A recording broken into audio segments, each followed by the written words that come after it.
waktu Ibu sebentar. Silahkan, ada yang perlu Ibu bantu? Begini Ibu, saya ada tugas CGP mewawancarai kepala sekolah tentang pengambilan keputusan. Jadi saya akan mengajukan beberapa pertanyaan kepada Ibu. Insya Allah akan Ibu bantu biar bisa. Ya, makasih Ibu. Selama Ibu menjadi kepala sekolah di SD Negeri Saritiga ini, adakah satu permasalahan yang kadang Ibu bingung untuk memutuskannya? Jadi sebuah dilema itu, Ibu.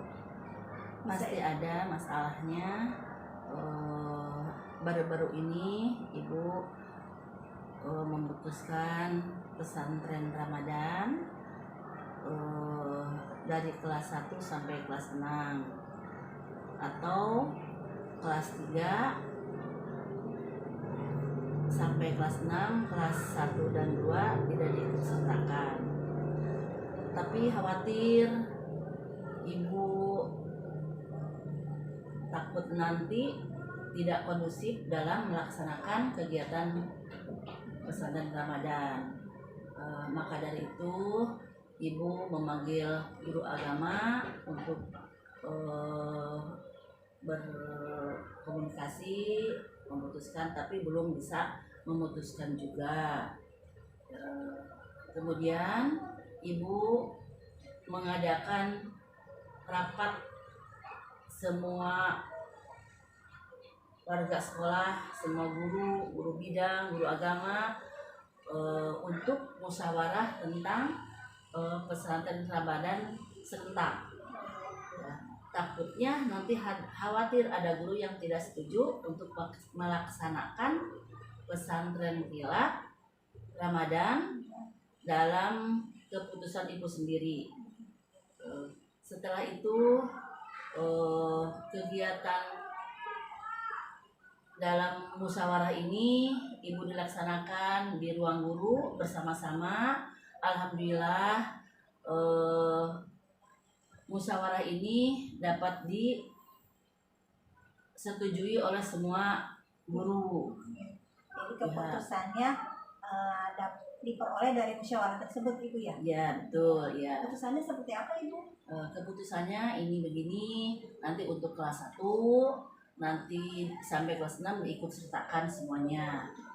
Dan nanti dibagi ruangan, ada 5 ruangan, tapi laki-laki dan perempuan dipisahkan. Untuk kelas 1 di ruang 1 dan 2 di ruang kelas 1. Untuk kelas 3 sampai kelas 6 di ruang kelas 2. Dan untuk laki-laki kelas 1 ada di ruang kelas 4. Dan kelas 3 sampai kelas 6 di ruang kelas 5. Dan yang satu lagi khusus untuk agama di ruang kelas 6 dibimbing oleh guru agamanya sendiri. Agama Buddha sendiri. Jadi waktu itu dilema Ibu tuh bingung memutuskan antara harus diikutsertakan semuanya dengan tidak disertakan, yaitu anak kelas 1 dan kelas 2 gitu ya Ibu ya? Iya gitu ya. Karena kalau nggak diikutsertakan semua, tadi takut kalau digabung dari kelas 1 kelas 6 disatukan. Jadi cari solusi yang terbaik, itulah yang Ibu terima dari hasil musyawarah Ibu guru semuanya. Jadi keputusannya dilaksanakan serentak dengan kelas-kelasnya terpisah gitu Bu ya? Iya betul ya. Ini ada hubungannya dengan dilema etik ya Ibu ya. Saya belajar tentang dilema etika, yaitu kalau dilema etika itu benar lawan benar, kalau rujukan moral itu benar melawan salah. Ada pertanyaan tuh dari saya tentang dilema etika ini. Menurut Ibu, bagaimana mengidentifikasi kasus yang Ibu hadapi yang merupakan dilema etika dan yang merupakan rujukan moral? Dilema etika itu mungkin Ibu harus melihat dulu kasusnya. Ya, seandainya masalahnya menyangkut dengan hukum dan norma, mungkin itu termasuk rujukan moral. Dan yang T5 etika mungkin itu yang sama-sama benar yang harus kita putuskan gitu ya. putuskan gitu. Seperti kasus tadi kali Ibu ya, Iya. yang pesantren Ramadan itu. Betul Ya. sekedar semua Ya, tadi jadi ya, kita udah diterima oleh semua pihak, kita Iya. guru semuanya. Ya, jadi keputusannya itu benar, belajar anak-anak di rumah juga benar untuk satu, tapi benar juga anak-anak belajar secara serentak. Mungkin kendalanya itu dari kekhawatiran ibu untuk pelaksanaannya, takut tidak kondusif seperti itu ya. Ya, kalau disatukan gitu ya, satu ya. Jadi bagaimana Ibu menjalankan pengambilan keputusan di sekolah, terutama untuk kasus-kasus di mana ada dua kepentingan yang sama-sama benar atau sama-sama mengandung nilai kebajikan. Ya. Bagaimana Ibu memutuskannya?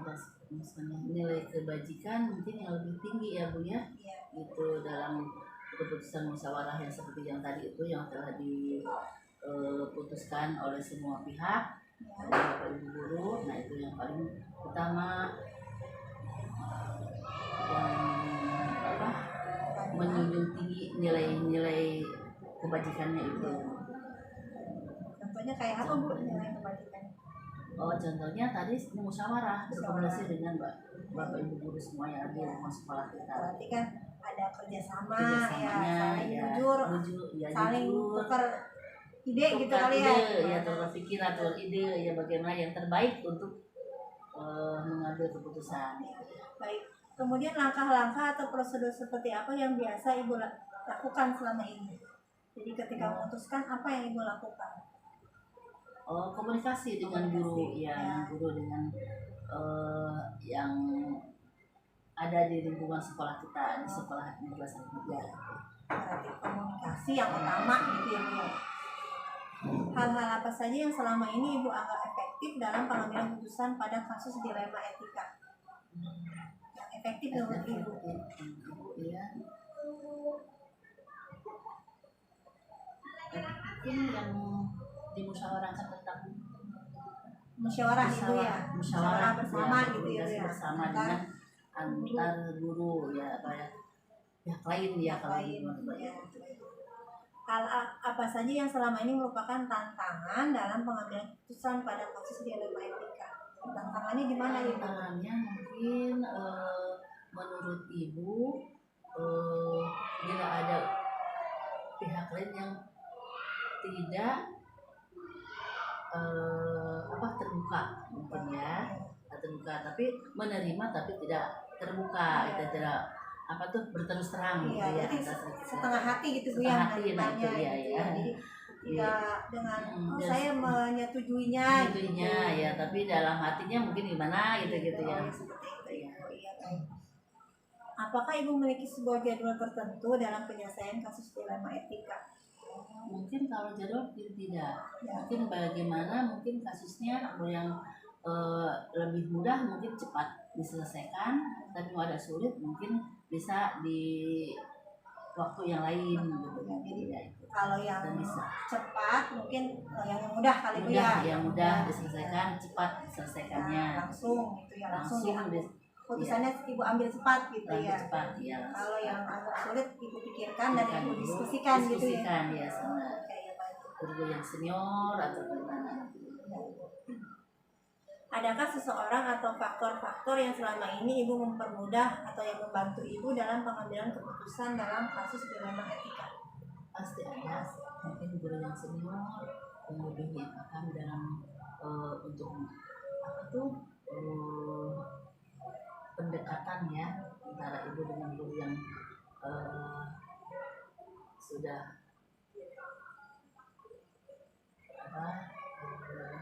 bisa memecahkan masalah gitu ya.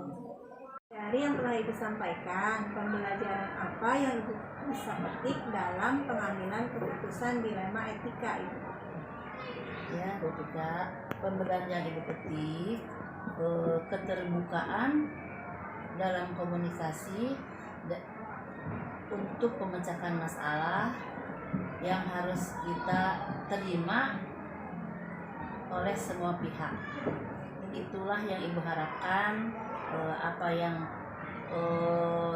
ibu dimusyawarahkan itu harus dipatuhi. Seperti itu.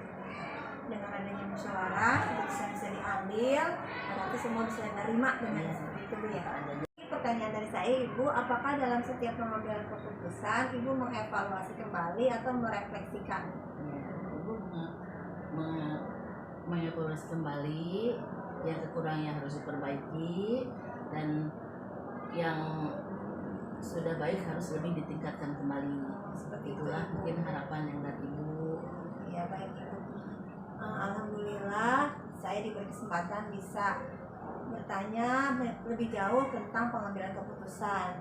Dari yang telah kita bicarakan, saya bisa simpulkan bahwa segala sesuatu yang Ibu ambil dalam pengambilan keputusan itu sudah dimusyawarahkan dengan bahkan guru senior, dan bahkan kalau perlu dengan para pengawas seperti itu Ibu ya. Jadi dengan itu ada kerjasama sehingga keputusan yang Ibu ambil itu bisa diterima oleh semua pihak dan dapat dipertanggungjawabkan ya Ibu ya. Baik Ibu.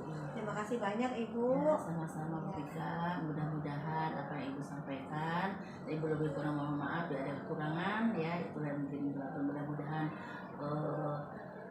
kegiatan wawancara dengan Ibu mudah-mudahan dapat bermanfaat untuk kita semua. Amin Ibu. Terima kasih banyak Ibu. Saya izin pamit Bu ya.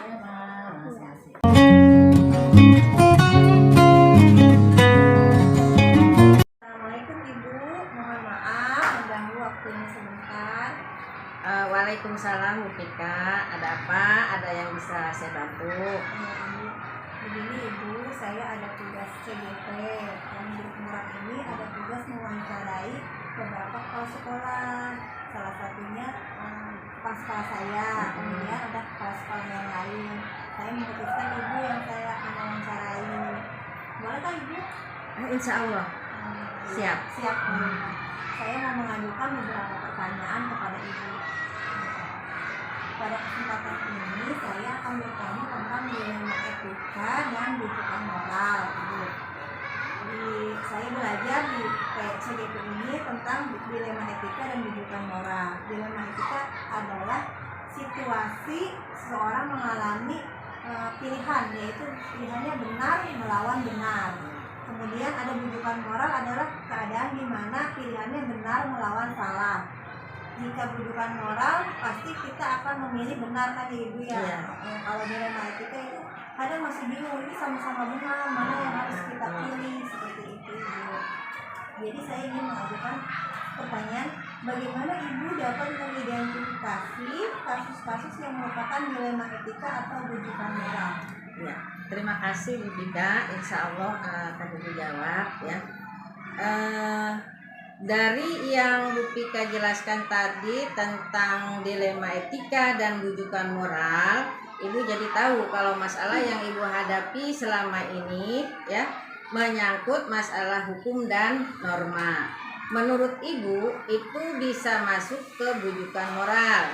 Tapi jika suatu kasus yang Ibu hadapi memiliki pilihan yang Ibu anggap sama-sama benar, di situ yang Ibu bingung, maka itu termasuk dilema etika. Nah, Ibu bisa menceritakan kasus dilema etika di sekolah itu bagaimana? Iya. Misalnya Ibu pernah menghadapi masalah dilema etika ketika Ibu harus memutuskan menaikkan seorang siswa yang jarang masuk, kemudian ada guru yang kebingungan untuk mengambil keputusan apakah itu anak harus dinaikkan atau tidak ya. Kemudian anak yang jarang masuk kemudian nilainya kurang, jadi guru tersebut datang dan bercerita kepada Ibu ya. Ia bercerita jika anak muridnya itu jarang sekolah, malas, nilainya kurang, jadi dia bingung mana yang harus diambil. Apakah anak harus dinaikkan atau tidak? Alasannya jika dinaikkan karena dia jarang masuk dan nilainya tidak mencukupi. Tetapi kasihan juga kalau anak itu sampai tidak naik ya. Kalau anak itu sampai tidak naik, maka anak tersebut akan putus sekolah. Jika anak anak tersebut sudah putus sekolah, maka kita akan memutus masa depannya.